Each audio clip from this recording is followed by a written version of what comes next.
We'll see each other tomorrow and at prom. He smiled and let me go. I gave a final peck on the cheek and he pouted.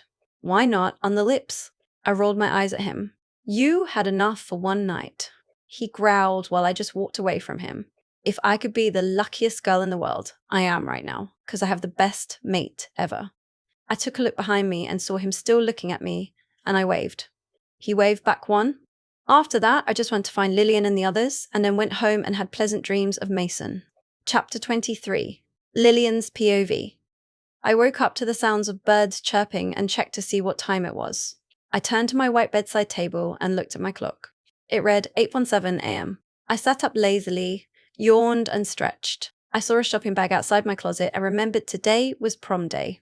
I groaned, because this means that Hannah is going to make me wear heels. Not in this lifetime. I got off my bed and went to my bathroom and took a shower. 12 I took out black shorts, a purple t-shirt and white Converse. After that, I decided to cook everyone my favorite meal. Chocolate chip pancakes. You can never have too many pancakes. I quickly went downstairs and got the ingredients out of the cupboard and fridge. And when I was about to pour some flour, something caught my eye. It was a note on the kitchen island. 34. Curiosity got to me, so I went to see what it contained. The letter said, Dear Lilian, me and your dad decided to have a 3-month holiday, and your Aunt Daryl and Uncle John decided to join us. So that means Kevin and Sally are going to stay with you, and we put extra money in your wallet so you can buy food. Give my regards to both of them, and try not to miss us too much. We love you, sweetie. We'll be home soon. 128. Love, Mum and Dad XOXO. This note must have been here for a few days, because when Kevin and Sally came, I didn't come across this note. I shrugged it off and decided to ask them later. After cooking, I put the pancakes on the middle of the dining table and helped myself to some. A chef's got to eat one for. It was around 10:30 when Kevin and Hannah decided to come downstairs. I wonder where she slept, and her scent changed as well. Suddenly, I got it and hit the table. You got marked. Both Kevin and Hannah looked at me and, wait. Did they just blush? I crowed with laughter and said, Oh my God. If you two are blushing, then it must be true. They blushed even more and I laughed even harder while clutching my sides, and then I smelt Sally's scent and said, Hey Sally. That's what? Kevin Ma, wait a minute. Sniff, sniff. Sally's scent changed as well. I stared at Sally and asked her, Sally, why is your scent different? She looked scared, and then Hannah and Kevin stared narrowly at her, and I continued, You almost smell like Ma. Ding dong. I never finished my sentence because the doorbell went off, and I said to her, You're lucky you got saved by the bell. We'll continue this later. Then I went to open my front door, and there stood, on my doorstep was my Delta 11 Mason Black. What the hell is he doing here? And how did he know where I lived? I snapped out of my thoughts when he asked, Are you going to let me in, or do I have to go through a window to go inside? I said in an uncertain tone, Sure, come in. With that, I opened my door wider, and then he went to the kitchen where everyone was. Weird. How does he know where everyone is when I didn't even tell or show him the way? When we were in the kitchen, there was silence. I then caught the gaze between Mason and Sally. Could they be? No way. You two are mates. They both stopped staring at each other and looked at me. Then Sally asked quietly, You knew? I replied while smirking. Yes, because you two lovebirds were staring at each other like there was no one else in the room. Anyway, C.O. congratulations. And I suppose you marked her as well, Mason? He blushed. Whoa, the Mason Black just blushed. Man, this just keeps getting better and better. I was about to say something when you did what to my sister. And if you're thinking she's going to be moving in with you, then you thought wrong. Mason growled and was about to pounce on Kevin when Sally said, Mason, calm down. She walked over to him and wrapped her arms around his waist and hugged him tightly. Mason sniffed her hair, trying to calm his wolf down. When he calmed down, she untangled herself from him and smiled encouragingly at him, and then turned to Kevin and glared at him. Kevin! You will not disrespect your Delta and my mate. I get you're protective, but you promised Mom, Dad, and me. He laughed bitterly and said, Promised what? Sally looked straight at him in the eye and said calmly, That if and when my mate comes, or yours, we will move in with them. Kevin laughed and said, You have no proof that I said any of that crap full of shit. Then Sally smirked and said while crossing her arms over chest, Want to bet? Kevin smirked back at her and said, Yes, I would. If you win, you get to move in with your mate with my blessing. But if you don't, then say goodbye to him. 20? Sally stepped forward and said, deal. Everyone heard he said it right? We all nodded, and then Sally took out her phone and played us a recording, her smirk growing larger by the minute. Kevin, swear and promise that you will allow Sally to move in with her mate and not go against it. That was Uncle John's voice, and then Kevin's voice was next. I promise. Then Aunt Daryl said, got that all on recording, sweetie. Then Sally said, yep. That was the end of the recording, and Sally put her phone back in her pocket and said to Kevin, believe I have proof now? Kevin just stared at her, and then after a few minutes he said, I'm sorry, Sal. I was just looking out for you, and yes, you can move in with your mate. Kevin smiled sincerely, but his eyes had sadness in them. Sally had tears in her eyes and said to Mason, can I move in tomorrow? I want to spend one last time with my ape of a brother. Mason smiled and said, yeah, I gotta go. But I'll pick you up later, okay? She nodded and pecked his lips, and with that, Mason left one too. I turned to Sally. When did you get marked? She blushed and said, last night. I squealed and went to hug her. After that, I pushed her at arm's length and asked her suspiciously, what did Mason mean by picking you up later? Sally said quietly, he's taking me to prom. Me and Hannah squealed while Kevin covered his ears and groaned. Ugh, like you girls couldn't get any louder. We chuckled, and then we spent the whole afternoon wondering what was going to happen at prom, and then we had an hour to go 15. Hannah said, all right, battle stations, people. Time to show them how to work a dress. We chuckled and went to my room because Kevin wanted to change as well. 22. We all wore our dresses. Hannah had put a bit more makeup, but it wasn't noticeable, and wore beige stilettos. Sally wore light makeup like me and wore black ballet flat sweats now for the piece of my dress. I wore light makeup, wore fishnet tights that will make me look badass, and black combat boots with a black glove on my right hand that doesn't cover my fingers. I swear I look like a badass with my outfit 2003. After that, all of us, except Sally, because she went with Mason, went to my white beast and I drove. When we reached the woods where the prom was, everyone stared at me. I smirked and thought, 9? This is going to be a fun night. The party is now in full swing, and someone put a karaoke machine on the stage for fun. I might try that out later. Then I needed to get a breather and decided to walk where the pond was. I was about to reach there when I heard a voice say, Abbott, are you going to stop trying to break Lilian? Because from what I've seen, you are clearly falling for her. That was Brad's voice. I couldn't help but eavesdrop.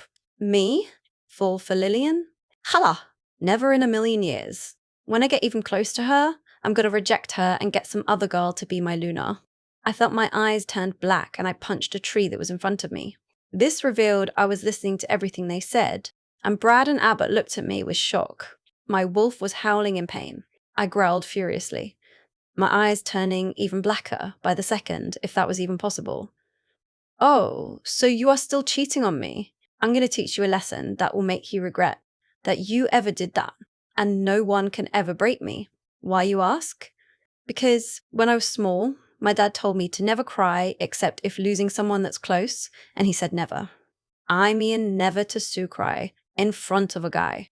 But congratulations. You have completed successfully on that category. After I said all that, tears were falling from my eyes. I turned to Brad and said to him softly, thanks, Brad, for trying to make him change his mind. He smiled apologetically, and I turned back to Abbott and glared at him. I should have never given you another chance. I, Lilian Rodriguez, reject Abbott Davis as my mate and alpha. Oh, and Abbott, you are going to get a surprise when you go back to the party, because I'll show you that I will move on. Chapter 24. Abbott's POV 555. When me, Brad, and Maggie reached where the prom was held, we saw all the girls saying hi to me. I was smirking, but then it fell, because no one could compare to my mate .7. Halfway through the prom, I didn't see Lilian anywhere and thought she didn't come. But soon, Brad found me, and he had a serious face on and said, we need to talk. I was confused and wondered what he wanted to talk about, so we head to the lake to get some Airport 4. He took a look at the water, then turned to me and said, Abbott, I need you to be honest with me. Not as your beta, but as your best friend. Are you in love with Lilian? I froze when he said that. Am I in love with Lilian? My heart just thumped even harder when I said her name. The thought of her smile, her eyes, her laugh. I can't believe it. I'm in love with Lilian 6'8". I can't tell Brad that. He'll just rub it in my face and say, I told you so. I decided to tell Lilian my true feelings after the dance and lie to Brad. I said to him, dude, I told you I just want to break her and no, I am not in love with her. He looked at me and sighed and said sadly, Abbott, are you going to stop trying to break Lilian? Because from what I've seen, you are clearly falling for her. I said to him, me? Fall for Lilian? Hala! Never in a million years. When I get even close to her, I'm going to reject her and get some other girl to be my Luna. My heart twisted when I said it. Brad was going to say something else, but was cut off by a tree falling down. I turned to see who it was. 31? Oh, crap. Lilian, 24. She growled furiously, her eyes turning even blacker by the second, if that was even possible. Oh, so you are still cheating on me. I'm going to teach you a lesson that will make you regret that you ever did that, and no one can ever break me. Why, you ask? Because when I was small, my dad told me to never cry except if losing someone that's close, and he said never. I mean never to cry in front of a guy. But congratulations. You have completed successfully on that category. After she said all that, tears were falling from her eyes. My heart broke seeing her like that. She turned to Brad and said to him softly, Thanks, Brad, for trying to make him change his mind. He smiled apologetically and she turned back to me and glared. I should have never given you another chance. I, Lilian Rodriguez, reject Abbott Davis as my mate and alpha. Oh, and Abbott, you are going to get a surprise when you go back to the party because I'll show you that I will move on. I just stared after her and then, dude, if you want her back, go after her. You didn't accept your rejection from her, so that means you're still mates. It clicked. He was right. We are still mates. I quickly ran after, but when I reached there, she was on stage singing a song. 4-7. After she finished singing, she looked at me with hatred, sadness, and a bit of regret.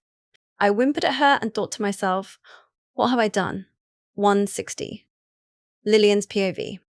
After the prom, me, Kevin, Hannah, and Sally went home and decided to have a family night since it was Sally's last night here because she moves in with Mason tomorrow. We played Xbox, which was Dance Central, and let me tell you, we sure can boogie. Then we watched The Nanny. Hannah wanted to watch some sappy movie, but it was 3 against 1, so she pouted. But when we put in the CD, she was laughing her eyes out. Literally. Tears were pouring down on either side of her cheeks when she saw Fran shaving Mr. Sheffield at the wrong place, which was his chin. He had to get his appendix out, so I guess you know where she had to shave. Yuch all ate, but still funny. Then we all crashed at the family room. And wouldn't you know it, it was already morning, and it was around 10-something when Mason came through our front door and said, Rise and shine, sleeping beauties. We all groaned and burrowed deeper into our blankets, only to be woken up by Sally's shriek. Put me down. Yo, you are so dead. When I get my hands around your throat, yelled Sally angrily when Mason pulled her over her shoulder, while I yawned and stretched and said to him while smirking, Shouldn't have done that. Mate or not, no one disturbs her sleep.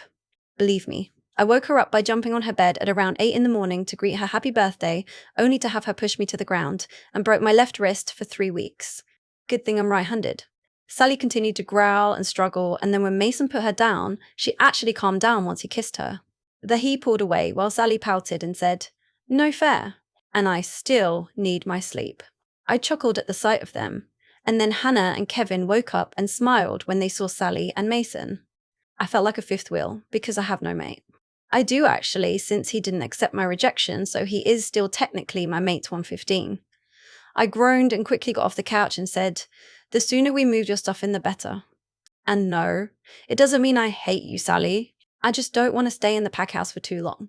They all understood, and then me, Hannah, and Sally quickly packed her stuff and put it in her suitcase and drove to the pack house. When we reached there, we went in and went to the living room. Since it was a school day and the pack members are not at home, it was quiet, so me, Kevin, and Hannah decided to hide beside the door and turn off the lights. When they finally came in, Sally said, Where did the others go? Mason shrugged his shoulders but then smirked at her. Now that we're alone, what do you want to do? He said seductively. I almost laughed and gagged while Kevin was trying to control his growl and Hannah was holding her sides. 7 Sally went up to him and wrapped her arms around his neck and smirked at him. What do you think, Mason? He shivered when she said his name and crushed his lips to her. Then they fell on the couch and started to moan. And that's when I said, EWWWW. That is so not PG. 13. They quickly pulled apart, while me, Hannah, and Kevin started to laugh hysterically. When we finally sobered up and looked at their faces, we just started to roll around the floor and laugh again. You haha thought. We haha were gone. Ha ha ha, when we haha were just standing by the haha door. 1. When we stopped laughing and looked at their faces, Sally was tomato red, while Mason was glaring at us and was red. I smirked at them and said, "Keep it in your pants, lovebirds." They blushed even redder and glared at us even more. "We wouldn't have done it if you were here," said Mason angrily. Hannah smirked at them and said, "Oh, really?" Because from where I stand, I can see that you were really turned on Mason. He smirked at her and said, "Prove it." She stood up and pointed to his pants and said, "That bulge in your pants is a huge giveaway. Isn't it, Kevin?" He smirked and said, "Yes, it is." Mason turned red, and I knew this was an awkward situation, so I said, "Okay, who wants to watch a movie?" All of them looked up at me and yelled at unison, "I." All of them looked at each other with widened eyes and said, 2, Jinx, 7, double Jinx, triple Jinx, quadruple Jinx, 46. I cut them off and said, "Are you going to keep saying Jinx or going to watch a movie?" They all looked at each other and said, "Movie." We went to the kitchen and grabbed the movie supplies like popcorn, sodas, licorice, and other junk food. Then Mason pointed us to the movie theatre room and asked, while we each took a chair, what movie. I said, "Let Sally pick, since she just moved in and this is her welcoming party." We all nodded and looked at her. She blushed and said awkwardly, "Can we watch The Boy Who Cried Wolf?" I laughed out loud because that was hers and my favourite movie. Kevin groaned and said, "Please tell me you don't have that CD." 42. Mason smiled sheepishly. "Sorry, lad, but we do." And with that, he put the movie in, sat beside Sally whilst the movie began. When the movie finished, I quickly took out the CD and was about to ask if they wanted to watch more, but saw them all fall asleep. I.N. Sigluding sorely. She must have been tired. I decided not to disturb them and let them sleep, but took pictures of Kevin and Hannah cuddling and also Sally and Mason and sent it to their phones. I chuckled and went out of the room only to run into a wall. Wait a minute. Walls don't breath or move or give me sparks? Then it could only be 28. Damn. I looked up and saw a pair of green eyes that were filled with regret and sadness, and I almost felt sorry for him. 20. Almost. I quickly pushed him out of the way and ran to some room only to scream and cover my eyes. My EYEs. Good Lord, get a room. I can't believe I just saw Brad and Maggie shirtless and wearing nothing but their undergarments. I suddenly guessed that this might be their room, and my guess was right when Brad said, "This is all our room. Now, if you would be so kind as to get out." I quickly took the hint and walked out while still covering my eyes and yelled when I knew I was safely away from the room and door, "Don't forget to lock the door." When I heard a click, I sighed in relief and took my hand off my eyes. 4. When I turned a corner, I saw Abbott making out with Krystal, but I ignored them and just kept walking until I was out of the house and shifted behind a tree and ran to dull my aching heart. I suddenly stopped when I reached a meadow filled with lavender, and since it was far from the pack house, I howled in pain, regret, sadness, anger, everything. When I was done, I just laid down and cried and whimpered 41. He just wanted to break us. "I'm sorry I didn't believe you, Lily." My wolf said while whimpering. I just shrugged and said, "Doesn't matter." My wolf just kept whimpering and howling in pain. When she stopped, she asked me, "Lilian, are you in love with Abbott?" 11. I froze at what she asked and blocked her and kept thinking about it. My heart just beats faster when I think of him and imagining his smile and green eyes. That question kept going round and round in my head. Am I in love with Abbott? Chapter 25. Abbott's POV, 7. When I woke up this morning, my eyes were dried with tears. Whoa, I never cry. Especially for a girl. But Lilian isn't just any girl. She's my mate and Luna, and I love her. I just wish I listened to my wolf-born 13. I told you not to break her. And now, look what happened. Isha rejected us, and it's all your fault. My wolf said furiously while growling and howling in pain. 6-8, I didn't say anything. I have to make it up to her. So when at school, I waited for her to arrive by her locker. When the bell for registration rang, I just waited. And then, when the bell rang for first period, I knew she wasn't coming. Why? I think I knew. I whimpered at what I had done to her point two. The rest of the school day, all I could think was how I was going to get her back. I miss her. After school, I smelt Lilian's scent. Odd, why is she here? I quickly followed her scent and saw where it was coming from. It was coming from the movie theatre room. I just approached the door when someone walked into my chest with auburn hair. I knew that colour anywhere. It was my Lilian. She looked up at me, and when I looked into her eyes, she had regret and anger in them. I was about to say something to her when she quickly pushed me out of the way and ran to some room only to scream, "My EYEs! Good Lord, get a room." I quickly ran, and then I heard a voice say, "This is all room. Now, if you would be so kind as to get out." I realised it was Brad. Boy, that must have been awkward. Then Lilian said, "Don't forget to lock the door." When I almost reached her, Krystal grabbed me and lip-locked my lips. God, she was getting on my nerves. I was shocked at what she did, and when Lilian's scent hit my nose, I realised she saw what happened. 6. I quickly pulled away, only to have Krystal say in a whiny voice, "Abbott!" We were just about to hit it off. I growled at her and said, "Stay out of my sight." When I said that, I saw Lilian walk out of the house. I was about to follow her when I was stopped yet again, but this time by my dad. He said to me, "Son, we are going to have some guests later." Then he took me to my office and said something which I completely blanked out because all I could think about was how to show Lilian that I am so truly very sorry and that I love her to death. 922. Lilian's POV. Remember when I said I was alone? Well, I was, until I heard a branch snap. I quickly got to my defense position and saw a grey wolf that looked light, a beta, appear before me. I growled, and then the wolf went behind a tree and shifted and came out only wearing basketball shorts. He had an 8-pack 1.9. He was hot, but he wasn't as hot as Dan. What the hell am I thinking? I quickly shook my head and saw him smirking at me and said, "Like what you see." I just growled at him, and then he said, "Shift." I grabbed my clothes and shifted back and wore my clothes 9. I stepped away from the tree and asked him, "What do you want?" He just chuckled and said, "Sorry, I forgot to introduce myself. My name is Steve Jones." I froze at what he said, remembering someone who had that similar last name, 2013. I glared at him and said sneeringly, "So, your brother that abuses his own baby sister." His eyes widened and stuttered, I have no idea what you're talking about." I smirked at him and crossed my arms across my chest and said, "I assume you know the name Maggie Jones." His eyes widened and he said, "Do you know where she is? Please show me where she is. I just want to say I'm sorry and..."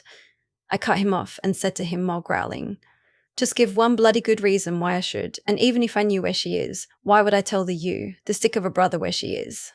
"Andre, what kind of brother does that? Beats his own sister." "She had scars when I found her in the woods." I asked her what the hell happened, and she said, "You, her own flesh and blood, beat her, abused her, and I don't even want to think of anything else that made her life a living hell." 5. He growled at me, but looked away, ashamed. I continued, "She loved you, cared for you, she did all your chores, cleaned all your clothes, and what did she got? Do you know what she got? She got kicked in the ribs, punched in the gut and slapped by none other than her pack mates and her brother. She wanted to commit suicide, just so that you could be happy. That what you want." He gulped and said quietly, "I was just blinded by my parents' death." I just snorted in disbelief while he asked, "Can you show me your pack house?" My pack was resting close by, and that's how I picked up your scent, and we kinda got lost. 4. I just nodded and went behind a tree and shifted. I grabbed my clothes and saw that he shifted also and led me to where his pack was. When we reached there, I could tell he was mind-linking someone, because his face was really concentrated. He turned to me and nodded. I quickly turned and ran to where the pack house was. I could run faster, but I knew they wouldn't catch up, so I slowed down a bit for them. I quickly went behind a tree and shifted and saw them shifting as well. I walked up to the entrance door and was about to open it, but it was slammed open by Sir Bastard himself. "Sock someone. Please gag me, point one." He looked worried and anxious, but when he saw me, he quickly pulled me into a hug, which I completely didn't expect, and just stood there, shell-shocked. We snapped out of our daze when someone cleared their throat and turned around to see the pack members staring awkwardly at us. I quickly stepped out of his embrace, only to be growled at by Abbott.8. I just ignored him and said to Steve, If you would be so kind as to follow me, I'll show you the ropes, and by the way, that guy who was hugging me, his name is Abbott and he's the alpha of the Silver Angel Pack. Oh, and by the way, ladies, they turned to look at me with lust and want in their eyes while I said, while smirking, help yourselves to his dick, why don't you? They turned red and smirked back at me and continued to stare at her.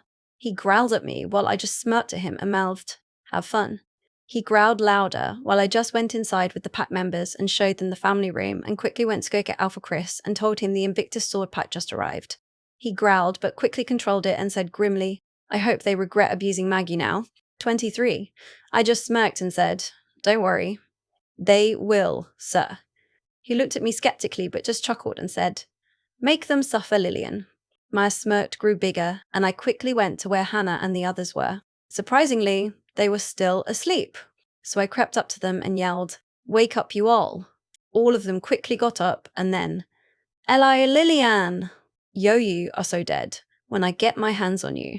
Sally yelled angrily while I just said, sorry, Sally, but this is an emergency. They quickly turned to me while Hannah asked, what kind of emergency? 3. I smirked and said, that's where you and Sally come in. They looked at each other confused and said in unison, huh. I told them Maggie's pack is here and told them what we have to do to make them regret abusing Maggie 1-1. Me, Sally and Hannah smirked evilly, while the Kevin and Mason just smirked and went to where Maggie's pack was. I told Hannah and Sally they are so gonna regret it. Chapter 26. Lilian's POV. Hannah, Sally and I ran up the stairs, and when we reached Maggie and Brad's room, I knocked because I do not want to see what I saw 2 hours ago. 3. They didn't answer. So I tried again. Still no answer. Still no answer. Hannah just rolled her eyes and went to put her hand on the doorknob and turn it. I said to her, I wouldn't do that if I were you. She just ignored me and went inside with Sally while I was counting down. 3, 2, 1, EW. Put some clothes on, god damn it. They quickly covered their eyes while I tried to control my laughter. What the hell are you two doing in here? Next time knock, Brad said in an annoying tone.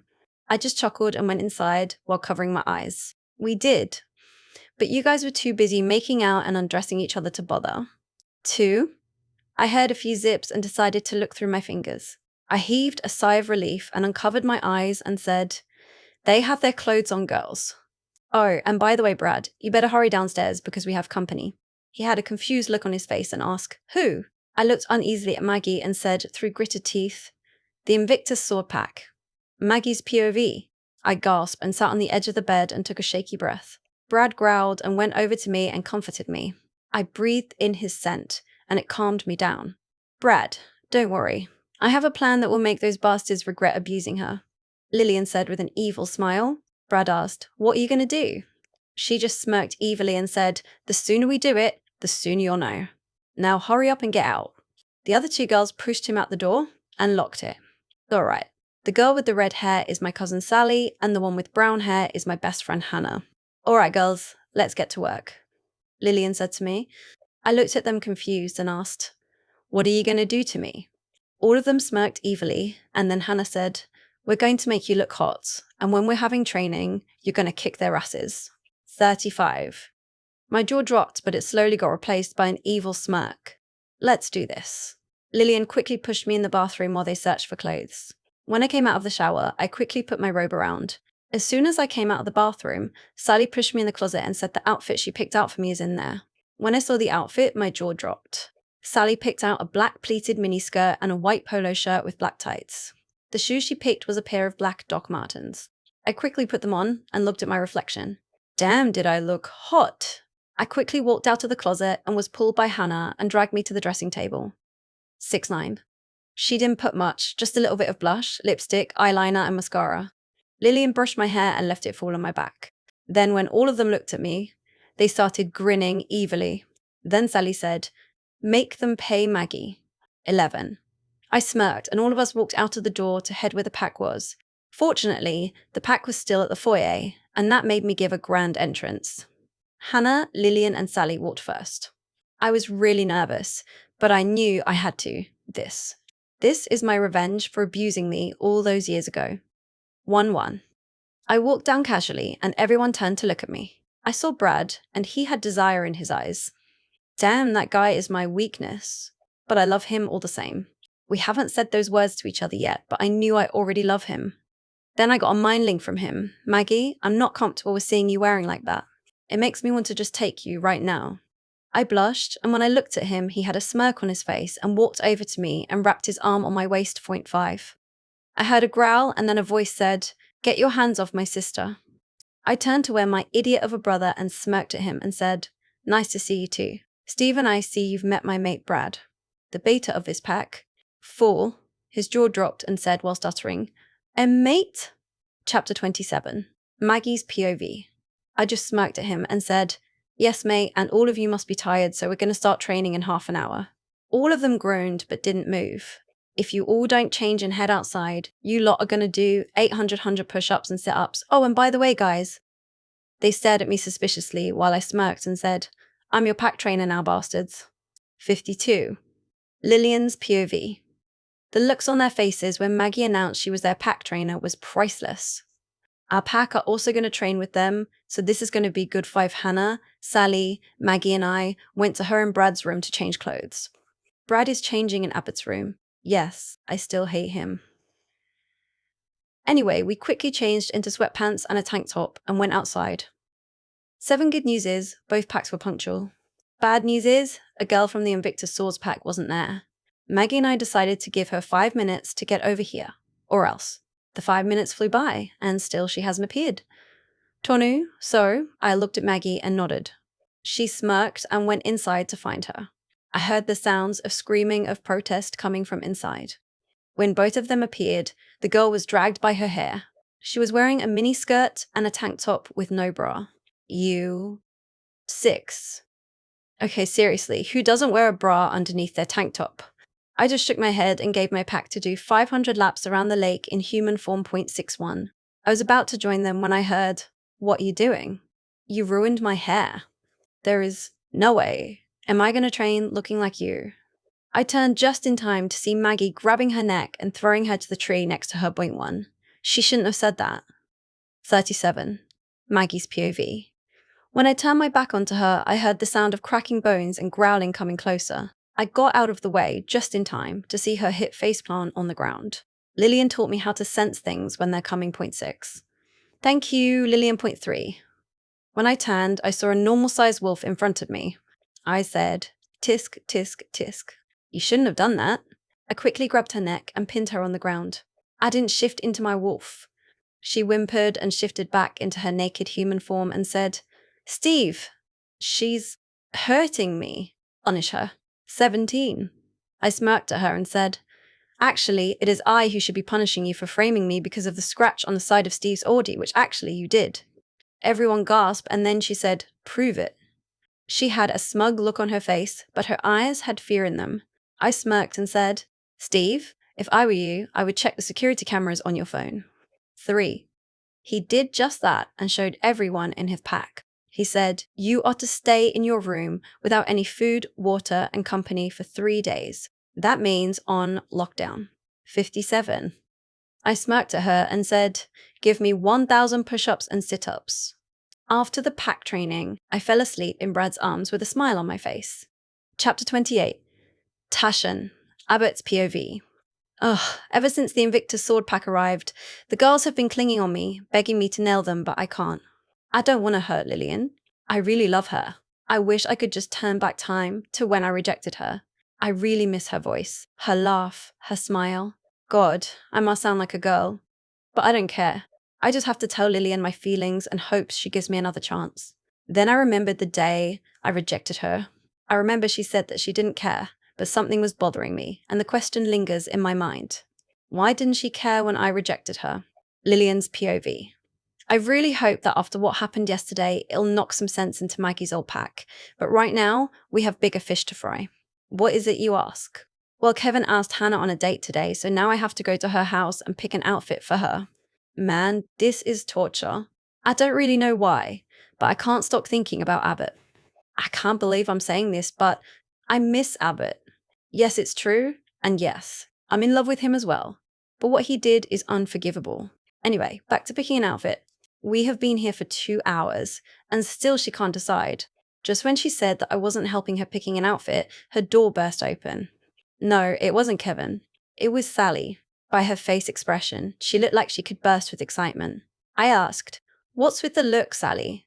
She just smiled bigger and squealed, "Guess." I thought about it and smirked, but decided to ask, "Is it about One Direction?" She shook her head and said, "You're cold." Try again. My smirk grew and I asked, "Is it about you losing your virginity?" She gaped at me and shouted, "L.I. Lilian." Of course not. You are stone cold. She was blushing red, and I chuckled while putting my hands up in surrender and looked up at her. I smirked even more and I asked, "Is it about Mason?" She tried to hide her smile but failed and started squealing, "Why, yes. Yo, you are hot." I chuckled and asked her, "So? What about Mason?" Her smile grew bigger and bigger, and then she said, "He asked me on a date." Hannah and I smiled at he, her, and Hannah asked, "Oh, your first date. When is it?" Sally started blushing and said, "Tonight." Chapter 29. Lilian's POV. Hannah squealed so loud I had to cover my ears with her pillows. She started saying, "Oh my God, I have a date with Kevin tonight too. This is so cool." After a while, both of them started getting ready while I just stayed quiet. "Guys, I'm just going to head home, all right?" Hannah looked up at me and frowned. "I'm so sorry, Lily. I just remembered that if both me and Sally are going out, you'll be home alone." 17. I just shrugged and said, "Wouldn't be the first time." You see, when I was small, my parents were always busy, so they left me at home a lot, but I understood why they were busy. Back then, they weren't the trainers of the pack, they were the trainees. So yeah, I grew alone a lot, but on weekends, they try to spend a lot of time with me as they can. That's why I love them so much. One Hannah still looked doubtful but nodded. I quickly went out of her house because I just wanted to clear my head, and my cure to a fresh, clear mind is by going through the woods. Well, that's my cure. I don't know about you lot, but going outside is always a good way to relax if you know it isn't too sunny and raining. 29. I went to the woods behind her tree and shifted. I grabbed my clothes and decided to walk to that meadow full of lavenders. I walked and walked and walked until finally I was there. It must have been about 1.5 hours when I reached there. I shifted behind a tree and sat near the lake, and suddenly, without reason, I broke down. I sobbed quietly, thinking, what did I do to deserve this? I just don't know what to do. 2, I know some of you are wondering why I rejected Abbott. It had something to do with someone really close to me, and now she's gone. You see, after what happened, I made my heart like steel. I know I look like someone who isn't weak on outside, but on the inside, I'm just broken. I sobbed just thinking what had happened. 22, I want Abbott back, but I can't. I mean, come on. Imagine if you were in my position, guys. What would you do after you got rejected by your soulmate? 241. After a while, I went back home. When I reached there, I knew that Kevin had already left for his date. I didn't really care anymore. Later, my stomach growled, so I decided to make spaghetti and watch some Harry Potter. I've forgotten what happened in The Goblet of Fire, Order of the Phoenix, and Half-Blood Prince 93. I was just halfway through the movie when the doorbell rang, which made me jump. Why? Well, because I was too focused on the movie. I went to the mirror in the hallway to check if my eyes were still puffy. Only a bit. Anyway, the person behind the door knocked, which made me to go answer it faster. I went to open the door. I gasped when I saw who was on my doorstep. Point 1. It was Chapter 30. Lilian's POV. Fiona 38. I asked her, "Hey Fiona, what are you doing here?" She tried to explain why she was here, but since she was panting so heavily, all I could make out was, he regret or reject. I quickly let her in and brought her into the family room and then went to the kitchen to get her some water. Then I brought to it her, and she drank it greedily. After her breathing was normal, I asked her once more, "What are you doing here, Fiona?" When she looked up at me, she had tears in her eyes. I went to her and comforted her and asked, "What's wrong?" She was silent for a few minutes, but then, I found my mate." I smiled at her, but judging from the tears falling from her eyes, it can't be good. "Who is it?" She started to tear up again, but then she said, "Steve Jones, Maggie's older brother." I was shocked, but then quickly asked her, "Then why are you crying, love? Did he do something wrong?" Then she was sobbing hard. She said, "He sob-rejected sob me." I froze in my seat and asked her through gritted teeth, Why did he reject you? She said, I don't know. He wouldn't tell me. All he said was, I don't want you to get hurt because of me. What the hell does that even mean? 13. I was about to ask her something when my front door broke down. Blang! Ellen. I quickly got up from my seat and went to peek to see who it was. It was a 6'3" guy who looked at least 28, and from his scent, he smelled like a rogue. Damn it! Fiona looked at me and I pointed to the kitchen and mouthed, Run and get help. She nodded quickly and ran to the back door while I stood in front of this guy and said, You know, it's very impolite to knock down someone else's door without permission. He growled at me and asked through gritted teeth, Where's she? I gave him a confused look and said, I have no idea what you're talking about. 8. In a second, he pinned me to the wall and said, I have no time for games here, so tell me where Fiona is and I'll let you go.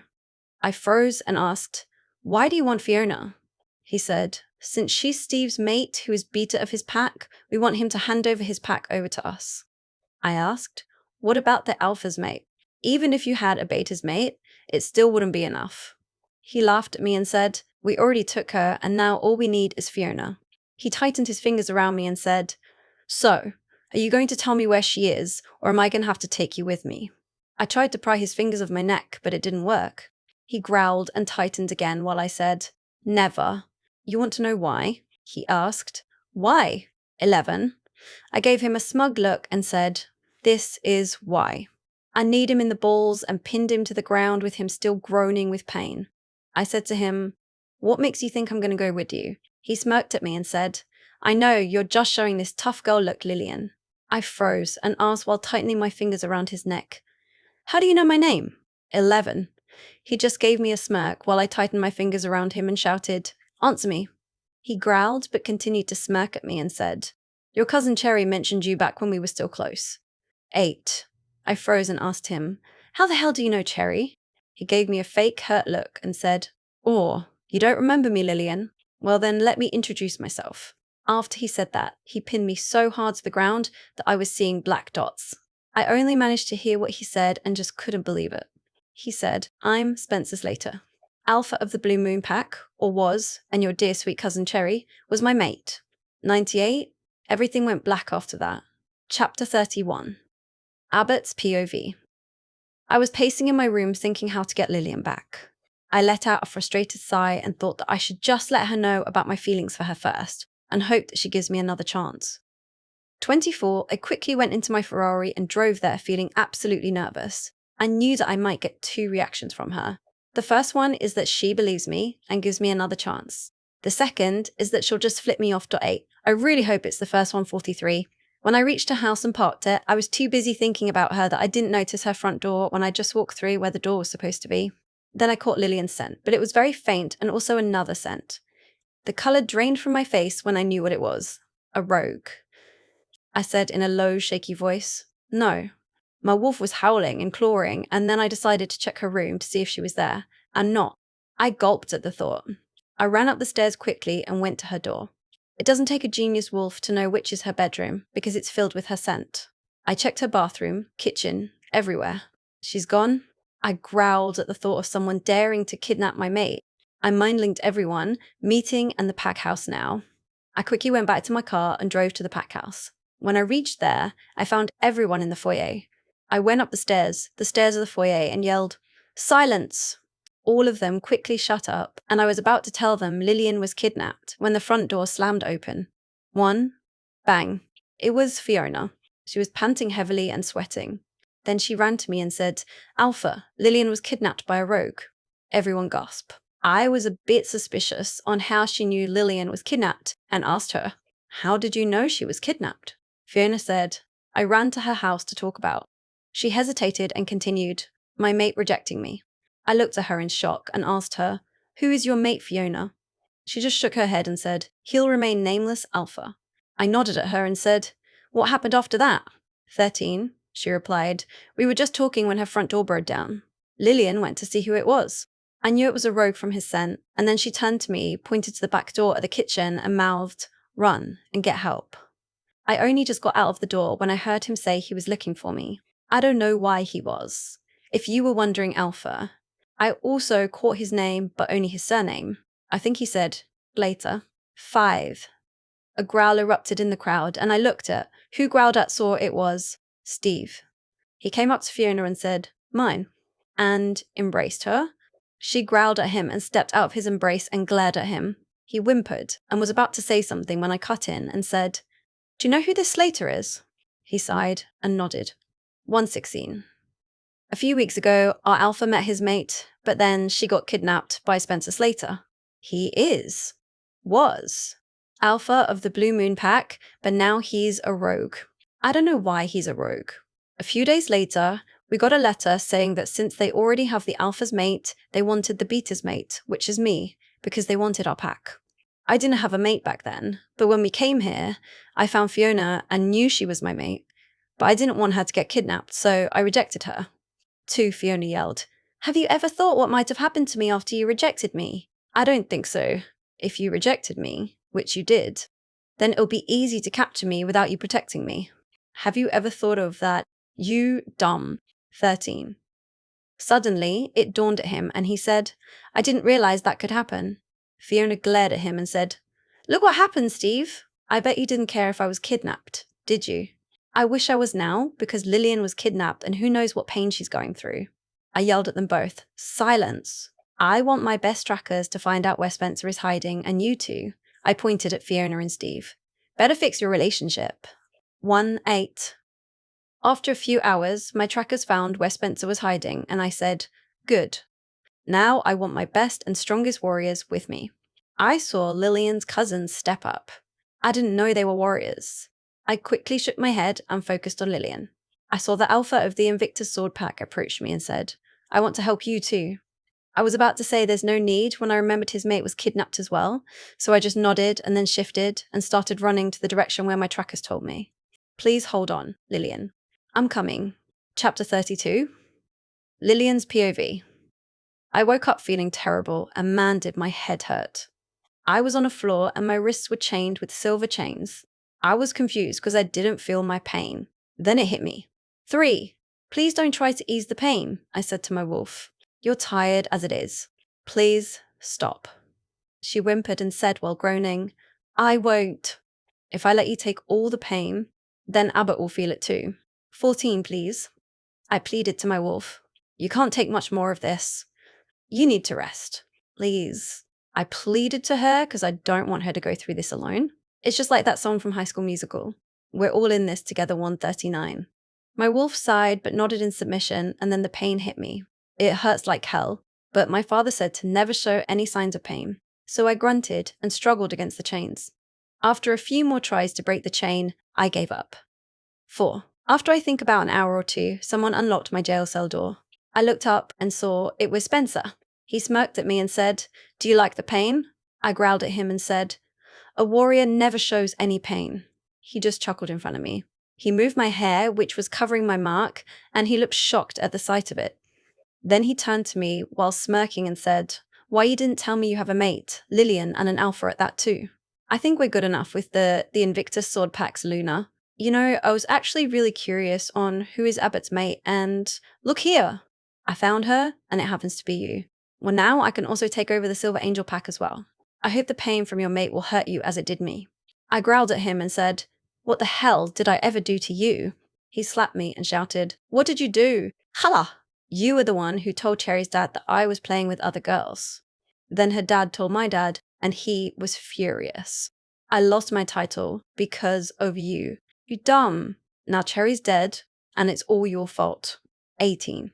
He kept slapping me and punching when he said this, but after he said that last line, I saw tears in his eyes. After a while, he stopped hurting me and just stood up to glare at me. I pitied him because he missed Cherry, but then it changed into rage because he blamed me for her death. Did I accept her as a mate just to see her in pain? Did I play with other girls just to please myself? 24. LL. No. I shouted at him. "How is it my fault? You were the one who hurt her, and it's your fault. She loved you. She told me that even though it hurts, she would do anything to keep you happy. She even cut herself to dull the pain. So don't go crying it was my fault. She died when she was only 18, and I was 13. I hope the pain hurts because you deserve it." 15. His eyes turned black. He was about to slap me when someone slammed the door open and said, "Alpha." The Silver Angel Pack and Invictus Sword Pack have invaded our territory. 2. My heart thumped. I can't believe it. Abbott is rescuing me. But 7. Why? Chapter 33. Abbott's POV. When we were about to reach our destination, a horrific pain hit me. I fell down and whimpered. Mate? She's hurt. Need mate. My wolf said to me, God, this pain is a pain in the ass. All I wanted to do was go to sleep, but I couldn't. I needed to make sure my mate is safe and by my side. I quickly stood up and walked shakily. It still hurts, but I didn't care because I needed to save Lilian. Brad looked at me with concern, but I just shook my head and walked forward. While walking, I realized it was quiet. Too quiet. 26. Then, all hell broke loose. The rogues came and attacked us. There were a lot, and I hoped that we could get through this without anyone getting hurt. 7 wolf after wolf, they just kept coming. I bit, scratched, did everything I could just to keep myself alive for Lilian. Then I felt a wolf pounce on me. Good Lord, was he heavy? Is he supposed to be a wolf or a fat pig 104? Then someone knocked him off me. I turned to see who it was and saw it was Lilian's cousin. Sally, I think. Wow, for a tiny wolf, she sure is strong. Then I ran to where Lilian was and thought to myself, 1. Please be okay. Lilian's POV. Then I heard snarls, howls mostly in pain, outside. Spencer growled and went to go out, but not before he said, I'll kill your mate so you'll know exactly the pain I went through. Then he went. 3. I took a quick look around and saw that there wasn't any guard anywhere. I smirked and thought to myself, how stupid. My wolf laughed weakly. I started struggling against the chains and it really hurt because it's made of silver. I took a breather, but then decided against it and struggled even more. I got up slowly and pulled. Then a miracle happened. 2. The chain snapped, 24. I smiled proudly and quickly took a look at the jail cell door, but it wasn't there because Spencer left it opened. I chuckled to myself. Wow, he has the worst defense I have ever come across. Dick, 37. I quickly walked out, but then the door opened and a guard saw me and growled. How did you get out of your cell and chains? I smirked at him and said, your alpha sure does have a weak defense. He left the door of my cell opened. The guard just growled on one. Then he lunged at me. I dodged it just in time, and then I saw the silver chains on my wrist and smirked. I heard the cracking of bones and quickly turned around and used the chains on my wrist and pulled it around his neck and strangled him. He choked and growled, but then he stopped.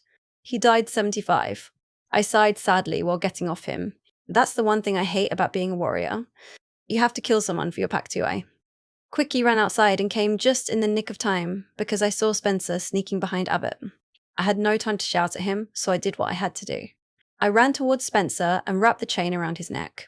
He growled and snapped at me and tried to get me off his back. I held on for dear life, and then Spencer slowed down and fell. I quickly got off him and dropped to my knees. I panted heavily, and then I heard the cracking of bones. Then I heard a voice that made shivers run down my spine. Lilian. I chuckled and got off the ground to face him. I replied sarcastically, no, it's the pizza man. Who the heck do you think it is? He rolled his eyes and said, yeah, it's you. 93. I chuckled some more, in the flesh. Then I got a real good look at him and flushed. I covered my eyes quickly and said, good Lord, at least cover that thing dangling. He chuckled and said, I'm your mate as you are mine. You'll see this eventually. 62. I blushed and took my hands off my eyes and was about to retort. But then I saw. 10. I quickly ran towards Abbott and pushed him out of the way and felt the metal go through my stomach and fell down. Spencer fell beside me and then I pulled the dagger from my stomach. I turned to him and said, say hi to Cherry for me, Spencer. Sweet dreams. Then I plunged the dagger straight into his heart and saw him took his last breath. Then the pain from my stomach hit me and I groaned. Lilian. I saw Abbott run towards me and pick me up gently. I said while groaning, God, this hurts. I feel so tired. I'm just going to close my eyes for a sec. Then Abbott replied, no, don't close your eyes. Lilian. I couldn't forgive myself if he left me. Please don't leave me, Lilian. Please. I looked up at him and saw tears run down his cheeks, 5'7". I cut his left cheek. Regardless of the pain I'm feeling, seeing him crying hurts me more. I said to him softly, I won't ever leave you, Abbott.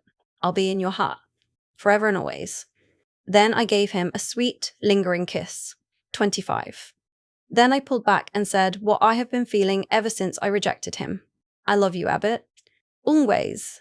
His breath hitched, and then he said something I didn't catch because I started falling into complete darkness. Chapter 34. Abbott's POV, pain.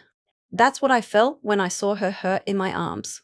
I breathed in a sigh of relief that she was still breathing, but barely. I quickly brought her back to the pack house and brought her to the pack doctor 1-2. What happened? The doctor asked. I said. Spencer was going to stab me, but Lilian pushed me out of the way and he stabbed Lilian in the stomach and took the dagger out of her stomach and stabbed Spencer straight in his heart. Please just make sure she's OK. 66. He nodded and said, I'll do my best. Now I'm really sorry to say this, Alpha, but you need to go. I really didn't want to leave Lilian alone, but if it means she'll get better soon, so be it. A4 hours later, A34, God. How long is this going to take? I growled and rubbed my face in frustration as I stood up from my seat. Just when I was about to barge in the operation room, Dr. Michael came out. He had a stern look on his face, but then he smiled at me and said, the surgery went fine, and now she's resting in her own hospital bedroom. 69. It felt like a weight was lifted off my shoulders when I heard she was going to be okay. I nodded at him and quickly went to her room. I went in quietly so as not to disturb her. She looked so pale and fragile. I whimpered at the thought of her not making it. I pulled up a chair and put it next to her bed and held her cold hand. I still felt the tingles. Oh, how I missed that feeling. I kissed her forehead after saying to her quietly, please come back, Lilian. Please. Lilian's POV. All I could see was darkness. In the distance, I heard a familiar voice asking me to come back, but the darkness was pulling me in and I felt happy, but I knew I was missing something. Then suddenly, I saw a white light. It was coming towards me, and then the light began to make a figure. A familiar figure, 24, oh my God, 3. It was Cherry. She was wearing a simple white dress and had happiness in her eyes 116. I said to her in a wobbly voice, Cherry, is it really you? She chuckled and said, yeah, it's me. I can't believe how much you've grown, Lily. 3. I smiled at her and then she continued, I wanted to say thank you for that day. Remember? I looked at her confused, but then I had a flashback font 6, flashback 1. I went into Cherry's room and saw her cutting herself. Cherry, what the heck do you think you're doing? She looked at me with sad eyes and said, I know this is wrong, Lilian, but it helps to dull the pain that he's doing. 13, I said to her flatly, Spencer. She nodded and had tears in her eyes. I don't know why he's doing this. I'm his mate. He's supposed to love me unconditionally. 22. I looked at my cousin and rage filled me. Before she even met that idiot, she was always happy. She always had laughing eyes, but now she looked so pale and depressed. I said to her, why don't you just reject him? Tell your parents, his parents. Do something, Cherry. Please. 3, she said. I can't, Lily. I love him. I'd do anything just to see him happy, and if he's happy playing with other girls, then so be it. I was about to open my mouth when she started screaming. I quickly ran out of her room and ran to get her dad. I told him everything, and both of us quickly went to her. But we were too late. The razor was cut straight into her wrist, and it went straight to her vein. I fell to my knees and covered my face with my hands. Her dad looked completely heartbroken. When I looked up, I saw a piece of white paper scrunched into a ball in her left hand. I pulled it out and read it. It said, Dear family, I'm sorry for leaving you, but I just couldn't take the pain he was giving me. I wanted to reject him so badly, but I just couldn't. To Mom and Dad, I love you guys so much. You light up my world like nobody else. I'm sorry for leaving you. I know this will break your heart, but promise me that you will try to be happy. I'll be watching over you. Weird. Usually it's the parents who are supposed to watch over us. XP bought 145, ha ha ha ha 9 to little Lily. Thank you for always being there for me, love. I will love you forever and a day. I really wish that I could be there when you meet your mate. Sorry for leaving you so soon, Lilian. B2W, if your mate happens to reject you, show him who's boss. 70. To Spencer, you got your wish. I left, and now you can go play with other girls on 48. Goodbye forever, Cherry. Flashback ended. Tears of pain flooded my eyes when I remembered that day. I should have been there sooner. If only I. Cherry cut me off by saying, "You couldn't do anything, love, and besides, I want you to meet someone. Properly. 3. I looked up at her with tears in my eyes, looking confused. Then I saw another white light coming. It took shape and then I gasped. "Spencer," I said. He nodded and said, "I'm really sorry for the things I accused you of and for putting Cherry through that pain. I guessed I deserved it since I was being such an imbecile." "40," I said. "Yes, you did deserve it, but I'm happy you noticed that, Spencer." I smiled at him and he grinned. Then Cherry said, "It's time for us to go, Lily. I'm sure we'll meet each other soon in the future." 27. Then they went. In the distance, I heard a beeping noise and groaned. I fluttered my eyes open only to see a white room. It hurt so much. I quickly scanned the room and noticed that I was in a hospital. Then memories of what happened flashed before my eyes, especially the part where I said "I love you" to Abbott. My cheeks flushed. I felt so cooped up, so I went out of the bed slowly and went to the balcony with the IV pole, since I have tubes in my arms. When I reached outside, I saw a guy watching the sunset. He looked oddly familiar. I gasped, and then he turned around. His green eyes had tears in them, and he ran to me. He hugged me tightly and said, "Oh my God, Lilian, I can't believe you're awake. I've missed you so much. Please don't ever do that again." "I will make no such promises," I said while hugging Abbott back. He chuckled. Then he pulled away and helped me walk near the railing to watch the sunset with him. I asked him, "How long have I been out?" He replied, 3 weeks, but it felt like years. "I couldn't stand seeing you so pale. It hurts me remembering what you did." 6. "I'm fine, Abbott, and besides, it's what warriors are supposed to do. Protects their pack and alpha." Then he said, "But you're not a warrior anymore, Lilian. You're Luna. You're my mate." 2. "I may be the Luna, but I will always be a warrior at heart. I'm glad you're okay, Abbott." He smiled and wrapped an arm around my waist. God, how I missed this feeling. 9. Then he asked, "Lilian? Why didn't you care when I rejected you?" I sighed and told him about Cherry's death. "I lost someone I cared for. I knew I was going to meet my mate, but I really didn't want to. I didn't want to lose him like I lost Cherry, so I hoped that he would reject me. After that, I learned to not care if my mate rejected me." He sighed sadly and said, "I'm sorry for causing you so much pain, love. Come on, let's get you back to bed." I nodded. 21. He tucked me in and was about to walk away, but I took hold of his wrist and blurted, "Stay with me." "Please?" He smiled and nodded. 27. I moved so he could fit. Then he kissed my forehead and said something which shocked me. "I love you, Lilian." 1. I asked him, "You do?" He said, "Yes. You complete me. You make me go all slushy, which has never happened to me. You fill up my heart and you're always in my mind. If I so much as think of you, my heart beats like mad." 11:15. I grinned at him. I pecked his lips, then I said, "I love you too, Abbott." Then both of us fell asleep. Probably the best sleep I've had in ages. Extra content say, a few days. Later, 63 to Lilian's, POV. I woke up feeling someone's arm around my waist, and judging by the sparks I was feeling, it was my mate. I saw a ray of light seeping through the window. I sighed in content and buried deeper into my mate's embrace while he pulled me closer. 1. Good morning, love. He mumbled while kissing my forehead. I purred in content and asked while mumbling, "What time is it?" He turned to check his phone, which was on his bedside table, and said, "About 7:30. "Still early now in the morning," I muttered. "Hey, love, are you in the mood of doing?" Abbott asked me with a wicked smile on his face. "Aha. You mean, that's right, love. Would you like to mate with me?"